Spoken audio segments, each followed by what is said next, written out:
헤롯 왕에 대해서 여러분과 은혜를 나누기를 원합니다. 오늘 여기에서 등장하는 헤롯은 헤롯 3세예요. 그러니까 옛날에는 성을 붙여서 헤롯 1세, 헤롯 2세, 헤롯 3세 이렇게 되면 헤롯 대왕이 예수님이 나실 때에 팔레스타인 지역을 통치하는 분봉왕이었었는데 수완이 얼마나 좋은지 유대인들을 위하여 성전을 세우고는 헤롯 성전이라고 그랬어요.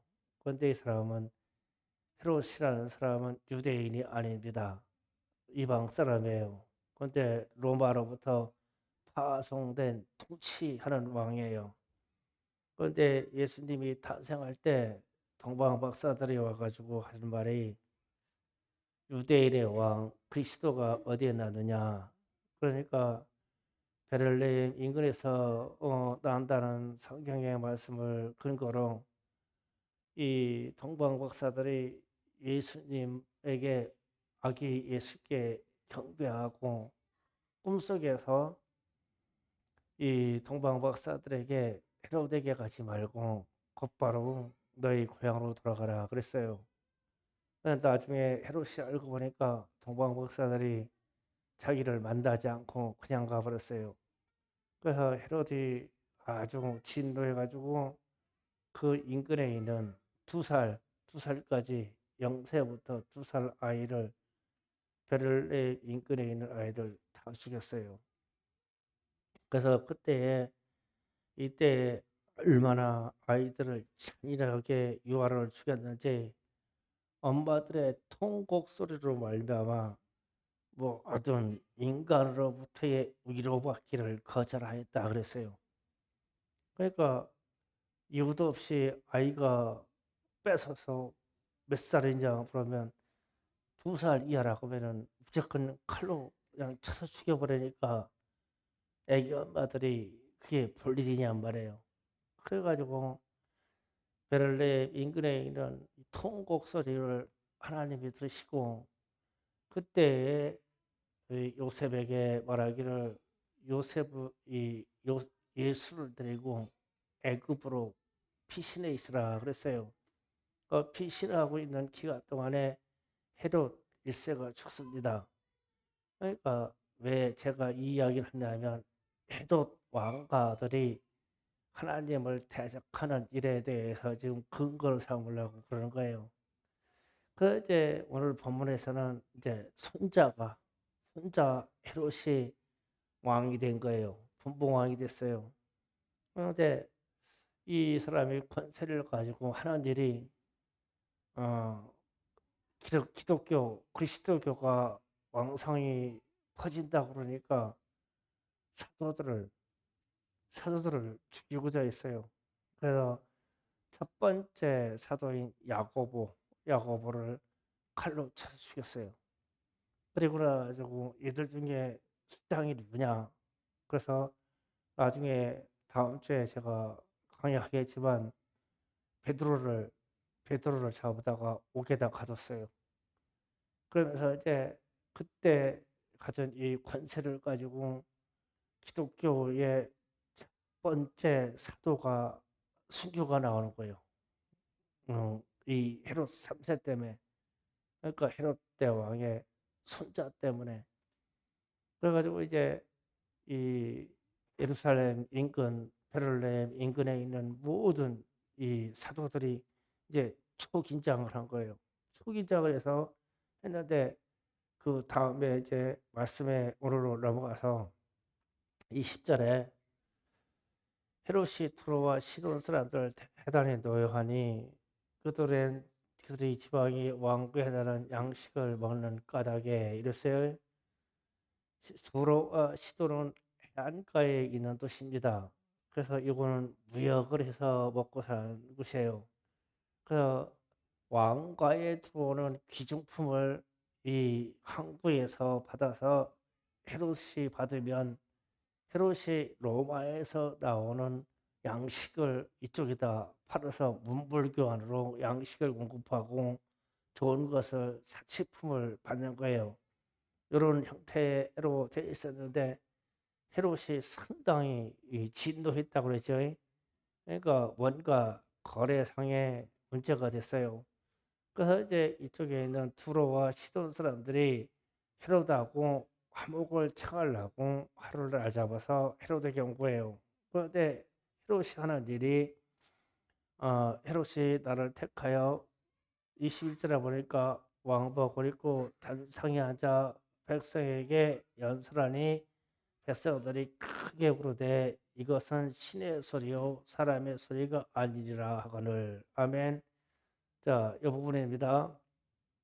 성경에는 안 나오는데 요세푸스의 역사서에서 보면은 이때 이 설교하는 모습을 신적인 모양을 내려고 헤롯 왕이 이 옷을 왕복을 입었는데 왕복을 은으로 실을 빼서 은으로 만든 외투를 입었대요.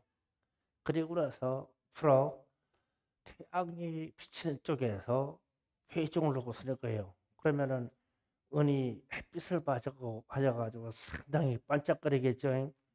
그렇게 하면서 그러니까 연출을 하는 거예요. 그러면서 굵은 목소리로 이 연설을 하는 거예요. 그러면은 회중이 압도되겠죠. 이 막 근사한 은우된 옷에 그 목소리에 막 그 위풍당당함 때문에 회중이 막 압도적인 그런 것을 느낄 거예요. 그래서 신이다 이랬는데 말을 이렇게 합니다. 그 다음에 헤롯이 영광을 하나님께 돌리지 아니하므로 주의 사자가 친히 벌레에 먹혀 죽으니라. 아멘. 여봅니다. 벌레에 먹혀 죽으니라. 역사서에 보면은 원인 모르는 복통이 와서 5일 동안 떼굴떼굴 굴리면서 비명지르다 죽었대요. 그러니까 얼마나 고통스러우면 5일간 그냥 비명지르다가 죽었어. 치료도 안 돼. 원인은 몰라. 그런데 배가 부축했어. 그래서 죽었더라. 이랬어요. 자, 제가 왜 이야기를 이끌려면은 자기 할아버지 왕 때부터 자기 아버지 왕, 자기까지 왕이 됐는데 이 사람들 일가는 철저하게 예수라고 하면 무조건 죽이는 거예요. 그래서 영광을 연설하다가 영광을 돌려서 이런 재앙을 받는 게 아니라 저는 어떻게 보냐면 이 헤롯 왕이 사도들을 죽임으로 사도를 잡아들임으로 하나님이 진노하셨다라고 보는 거예요. 그래서 이 사람이 충에 먹어서 이래요.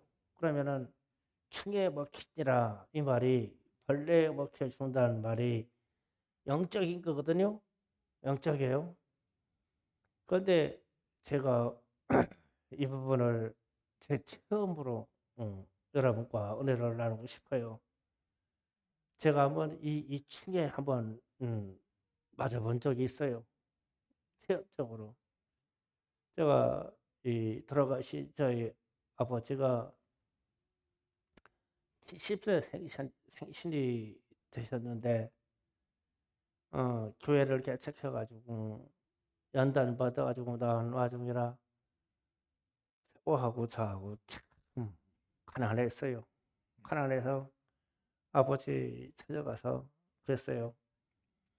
음, 생신 때 어떻게 했으면 좋겠냐고 그러니까 동네 친구들 몇 분하고 외식을 했으면 좋겠다는 거예요. 그런데 그것도 큰 잔치가 아니니까 감지덕지예요. 가까이 있는 동네 친구들만 모여서 저녁 식사 한번 하자고 그러는데 그런데 이 장남이자 목사 된 이 사람은 참 가난해가지고 그것도 걱정이요. 이게 돈이 얼마 안 돼요. 그래봐야 뭐 친구들 오셔봐야 10명 이내요. 그래서 한 친구보다 한 대여섯 분 모인 것 같아요. 그런데 이 바닷가 식당 가가지고 낚시터 가고 이렇게 해서 하겠다라는 거예요. 그런데 사실 돈은 우리 사모가 준비했어요. 얼마 준비했는지 몰라. 그러다 이제 식사 대접은 나오는데 나는 허수아비요. 가서 그냥 인사만 잘하고 맛있게 드시라고 하고 그런데 막 속이 막 부글부글 끓는 거야. 잔치라는 게 그렇잖아요. 좀 뽀대나게 근사하게 아버지 친구들한테 좀 모양나게 이렇게 하는데 나는 우리 아버지하고 친구들이 잡수는 거 보면 내 마음은 슬퍼. 이 주눅이 들어서. 그래서 이제 식사하시는 걸 보고 이제 슬그머니 나와가지고 봉고차가 있었는데 봉고차 운전석에 알아가지고 운전석을 뒤로 벌떡 제끼면서 나는 뭘 먹고 싶어도 안 먹히는 거야 이게. 마음이 상해서 좀 자칫하는 걸 근사하게 배설하고 싶은 게 자손의 그 의무가 있고 그런데 안 돼서 그래가지고 우리 사이 딱 놓고 나가지고 대뜸 내가 던지는 말이 꼭 그런 걸 원망이라고 하나님을 원망하는 거 아는데 하나님 내 꼴이 이게 뭐예요? 이러려고 나를 주의 종으로 부르셨어요? 주의 종이 내 부모를 섬기는데도 이렇게 초라할 수가 있어요? 참 이 꼬라지가 뭐래요? 근데 이 말을 툭, 그러니까 내가 말로 그냥 이렇게 그냥 던진 거예요. 그런데 이걸 하나님이 이 말을 들으신가 봐요. 환상이 팍 열리면서 하늘로부터 어이 동백이 한 마리가 떨어지는 거야. 그래서 벌레 한 마리가 떨어지는데 내 눈에 보여. 거기서 저한테 피해 들어가는데 왼쪽 어깨에 딱 맞았어. 맞았어. 그런데 그 순간, 에이, 이제 그 순간 오늘 이 말이 이 충에 벌레 맞았다, 벌레 먹혀 죽으니라 이 말이에요. 딱 봐도 벌레는 안 보이는데 내 신체에 변하고 시작한 거예요. 이 사람은 뭐 콧구멍, 눈구멍, 입구멍, 항문, 똥구멍 그러면은 이게 적당히 열려 있고 적당히 막혀 있어야 돼요. 이 기능이 상당히 중요합니다.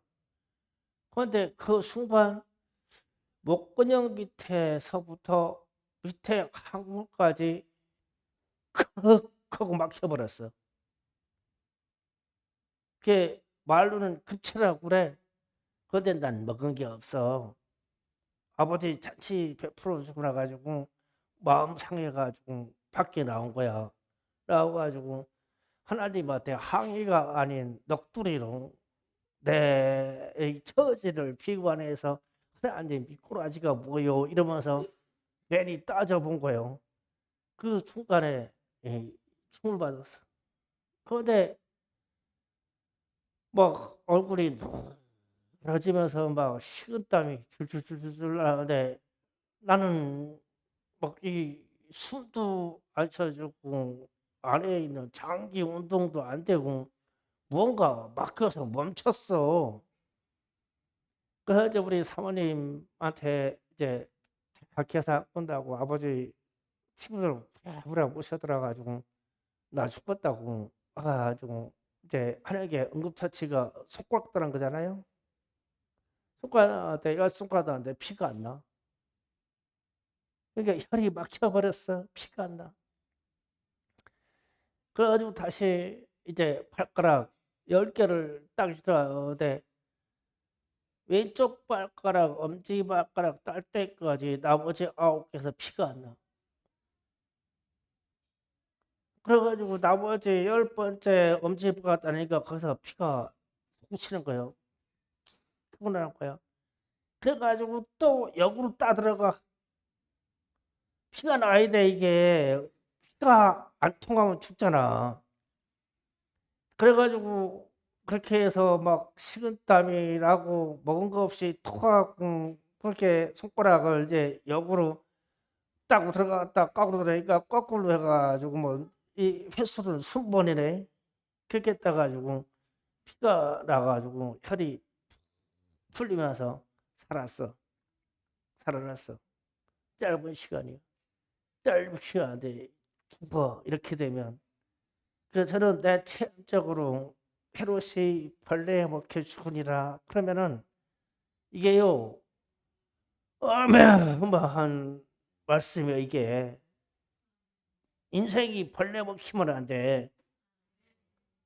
이 질병이 상상을 초월하는 고통의 질병이 뭐 이게. 그런데 왜 제 처음으로 나도 왜 벌레에 먹혀갖고 헤롯은 왜 벌레에 먹혔냐는 거예요. 그 원인을 알아야죠. 그 우리가 내 자신을 비관해도 하나님의 영광에다가 비교해서 하나님 이게 쥐에 좀 꼬라지가 이게 뭐래요? 이런 말은요 입에서 받으면 안 돼요. 하나님의 영광하고 그냥 하나님이 나를 부르시고 세우신 거하고 정면적인 충돌이 돼요. 이게 넋두리가 돼도 죽을 수 있어 이게. 그런데 헤롯 3세가 이 손자 헤롯이 감히 사도들을 잡아가지고 직결적으로 야고보를 죽여버렸어. 그거 하나님이 그냥 두시면 안 돼. 이 수제자 베드로를 잡아다가 옥에다가 가다 버렸어. 나중에 베드로가 신비한 방법으로 풀려가지고 나오지만 가다 버렸어. 그래가지고 베드로가 살아났다 그러니까 거기에서 보처스들 병사 넷을 현장에서 죽여버렸어. 하나님 짓이 그래요. 그래서 우리의 인생이 때로는 아플 수도 있고 질병이 들 수 있는데 하나님의 사자가 벌레로 그를 치리라 했을 때 이 현상에 들어가면은 큰일 나. 이 현상에 들어가면 신체가 아픈 질병은 그래도 다행이야. 만약에 이게 우리의 생활 영역에서 혹은 우리의 가족의 삶에서 여기에서 이 벌레가 들어간다 하면 난리나. 그래서 그러면 벌레 먹을 짓을 하면 안 돼요. 그러면 벌레 먹혀 죽을 짓이 뭐냐면 하나님을 대적하는 일을 하지 말아라. 쉬운 얘기예요. 성령을 모독하는 일을 하지 말아라. 예수의 이름에 명예가 모독되는 일을 하지 말아라. 요즘 지금 사회적인 현상으로 우리 주님 예수의 이름이 명예가 어마어마하게 모독받습니다. 그런데 참여하지 마세요. 큰일 나. 벌레 먹히면 주의 사자가 벌레 풀어가지고 되면 큰일 나요. 또 교회를 비방하지 마세요. 교회가 실수하고 잘못할 수 있는데 우리가 교회의 일원이잖아요. 그러니까 우리가 회개하고 기도하고 가슴 아파할 일이지 세상이 교회를 비방한다고 같이 맞장 붙어서 비방하지 마세요. 벌레 먹히면 큰일 납니다. 성령의 사람을 비방하지 마세요.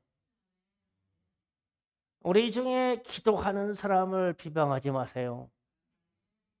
기도하는 사람을 아주 절친한 친구로 삼아요. 기도하는 사람을 비방하지 마세요. 벌레 먹힐 수 있어요. 그리고 주의 종들을 비방하지 마세요. 그냥 하나님이 치리하시니까 하나님께 맡겨버리고 우리는 그냥 기도할 뿐이에요. 그래서 이게 교회의 영역, 성령의 영역, 하나님의 말씀의 영역에 대해서 감히 도전하지 마세요.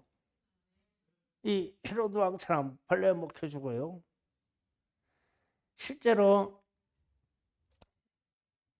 경상도에 있는 어느 시골 교회에 장로님하고 그 교회 이 성도들이 얼마나 악하냐면, 이 목회자가 부임 오면은 이 성도들이 목회자의 자세를 시험한다고 해가지고 아주 막 괴롭혀. 그래가지고 어떤 목사님이 오셨다가 3일 만에도 쫓겨났어. 그러면은 3일 만에 오신 목사님이 뭐 짐 풀을 시간도 안 돼요. 그런데 건방지다고 쫓아냈어. 그래가지고 그것을 이끄던 장로님이 산에 가가지고 나무를 뜯다가 이유도 없이 쓰러졌어 그냥. 그런데 산 육체 상태로 땅 속에 있는 모든 벌레들이 와가지고 이렇게 뜯어먹어가지고 뜯어먹혀 죽겠어. 벌레에 뜯겨 죽었어. 실제로 있었던 일이야. 얼마나 하나님이 보시기에 이 사람이 하나님을 대적하는데 앞서서 그러면 산중에 가가지고 벌레한테 구멍 뚫려서 뜯겨서 생 육체가 그렇게 죽게 만드냐? 그것도 벌레 먹혀 죽은 거예요. 영으로도 벌레 먹혀 죽은 거고. 제가 이 이야기를 하면서 겁주려고 하는 얘기 안 해요. 무슨 얘기를 하냐면 성령에 충만한 사람은 이러한 일이 분별이 된다는 거예요. 성령 충만하세요. 성령 충만하면 우리의 심령에 하나님의 영이 계시기에 예수의 이름이 모독받으면요, 내 안에 있는 영이 막 얼마나 괴로워하는지 몰라요. 괴로워해야 돼요. 하나님의 이름이 막 모독받잖아요. 그러면 막 내 안에 있는 영이 막 괴로워해요. 괴로워합니다. 그럼 이게 내 영에 있는지 내 영이 괴로워하기 때문에 저 사람들이 뭐라고 하든지 같이 맞장구 쳐서 같이 죄를 짓질 않아요. 그래서 성령의 충만함이 있어서 하나님의 관계된 일과 성령의 관계된 일에 대해서 막 모독적으로 막 이 들고 들어오면 안 돼요. 그 성령의 감동이 없으니까 그냥 막 그래요. 제가 언젠가 여러분에게도 한번 얘기 적이 있는데, 제가 저 운동장 교회 있을 때 새벽 예배 나오다가 강단에 쭉 올라오다가 강단 앞에 와가지고 그냥 좀 일찍 나왔어요. 그래서 이제 다 갔다 오면서 주님, 한국 교회가 왜 이래요? 주님, 왜 한국 교회 목사님들이 이래요? 무슨 명예가 그렇게 소중하다고 그렇게 교파 간에 싸우고 그래서 왜 이래요? 하나님 이랬어. 그냥 기도도 아니야. 주님 왜 이래요? 주님, 한국교회 목사님들이 왜 이래요? 한국교회가 왜 이래요? 이렇게 해가지고 세 차례 물었어. 그냥 괴로워서.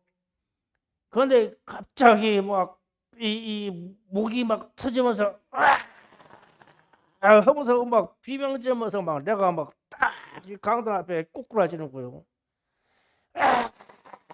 하면서 난 그런 비명 소리 막 처음 들어봤어. 그러면서 알아. 아, 주님이 비명 지르시네. 주님이 비명 지르시네. 내 안에서 성령이 비명을 질러. 주님, 한국교회가 왜 이래요? 주님, 한국교회 목사님들이 왜 이래요? 주님, 한국교회 장로님들이 왜 이래요? 그런 막 내 안에 있는 성령이 막 하면서 막 치를 떨면서 막 이 비명을 질러. 그러면서 아는 거야. 아는 거야. 주님의 교회가 모독받으면 안 돼. 예수의 이름이 모독받으면 안 돼. 하나님의 성호가 모독받으면 안 돼. 이 성령의 말씀이 세상이 비판하고 나서 모독받으면 안 돼. 말씀이 모독받으면 안 돼. 그래서 우리가 이 모독하는 일에 하나님의 이 성호에 모독하는 일에 동참하지 않으려면 내 안에 있는 성령의 충만함이 이를 알게 해야 돼. 벌레 먹혀 죽지 않으려면 알게 되고 감동케 하셔야 되고 나를 자극하셔야 돼요. 그래야 한국교회에 대해서 비방하고 막 예수의 이름을 비방하고 막 이 기독교를 비방하는 입이 다물어져. 잘못해가지고 우리는 믿는 사람들이 안 믿는 사람들하고 막 공짜해가지고 막 교회가 그렇다네, 어떤 목사가 그렇다네 그러면 막 그냥 옆에 가지고 그렇다네 이래 가지고 다 맞장구 쳐가지고 주님의 이름이 얼마나 모독받는지 몰라. 그런데 안에 있는 성령이 감동을 안 해. 어떻게 된 사람들이. 그런데 빨리 자리를 떠나야 돼. 그 빨리 그냥 귀를 막아버려야 돼. 나라도 입을 다 말아야지. 이 감동이 했는데 이 감동이 안 와. 그래가지고 다 이렇게 벌레고 캐수가 버려. 해로처럼. 그래서 망해요. 그래서 망해. 그래서 제가 오늘 이런 제목을 가지고 어떻게도 성령 충만이라고 붙이는 거예요. 성령 충만한 사람은 감동해요. 주님의 이름이 더럽혀지는 것에 대해서 감동해요. 괴로워합니다. 주님의 교회가 흔들린 거에서 막 감동해요. 그래서 이 중세 때 기도원 사역을 하던 그때 시절에 수도원 사역하는 그때 시절에 어떤 사람이 베네딕토라고 하는 그 수도사가 그랬어요. 주님, 제가 부름받아서 주님의 일을 해야 되는데 무엇을 할까요? 그러니까 주님의 암송 들어가지고 너는 쓰러지는 교회마다 가서 청소하고 쓰러진 교회마다 창문을 갈아버리고 쓰러지는 교회마다 다시 세워라 그래요. 그래가지고 간 교회마다 청소를 합니다. 가는 거 청소해요. 내 교회 되겠다 하지 않고. 그런데 우리 마음이 한국 교회에 있는 모든 교회를 생각하면서 그런 마음이 들어오나요? 나는 교회마다 들어가면 청소할 거예요. 나는 교회만 가면은 화장실 청소할 거예요. 난 교회만 가면은 뭐를 고칠 거야. 그런 마음이 드냐고요.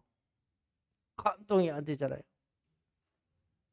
그래서 교회에 대해서 우리 주님의 이름에 대해서 세상이 말하는 그런 잣대가 아니라 우리는 성령으로 감동해야 돼요. 지금 이 코로나 바이러스 때문에 또 교회들이 또 난리죠. 얼마나 괴로운지 몰라요. 얼마나 괴로운지 몰라.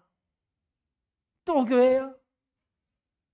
교회가 또 이 코로나 바이러스 오미크론 그 변이의 생산지야. 또 언론이 또 그렇게 몰아가잖아. 그래서 나는 성령의 감동으로 괴로워. 하나님, 주님, 또 어쩌다가 교회가 이렇게 가야 돼요? 진짜 우리가 잘못했나요? 왜 백화점에서는 하나도 안 걸리죠?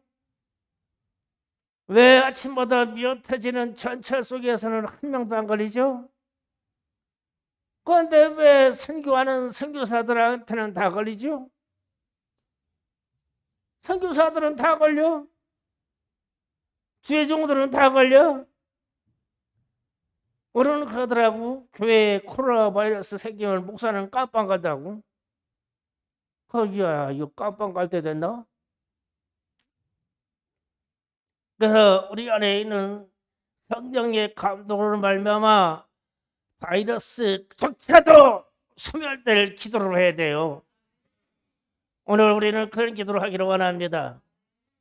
주여, 주님의 교회가 보존되기 위하여 코로나 바이러스도 우리 교회에서 소멸되게 하시옵소서. 이게 성령의 감동이라면 모든 질병이 떠나가게 하옵소서. 암의 질병도 낫는 교회에서 깨끗 바이러스 하나 떠나가지 않습니까, 주님? 주님의 거룩하신 방해로 이 질병이 떠나가게 하옵소서. 그래서 우리의 자유한 기도를 받으시고 예배를 받으시옵소서. 이것이 주님의 영광이 아닙니까, 주님? 주님의 영광을 위하여 모든 질병들이 떠나가게 하옵소서. 우리는 당당하게 기도할 필요가 있어요. 나는 이것이 성령의 감동이라고 믿습니다. 그래서 더 이상 세상으로부터 주님의 교회가 모독받지 않기를 원해요. 더 이상 세상으로부터 이 질병 때문에 예수의 이름이 모독받지 않기를 원합니다. 주여,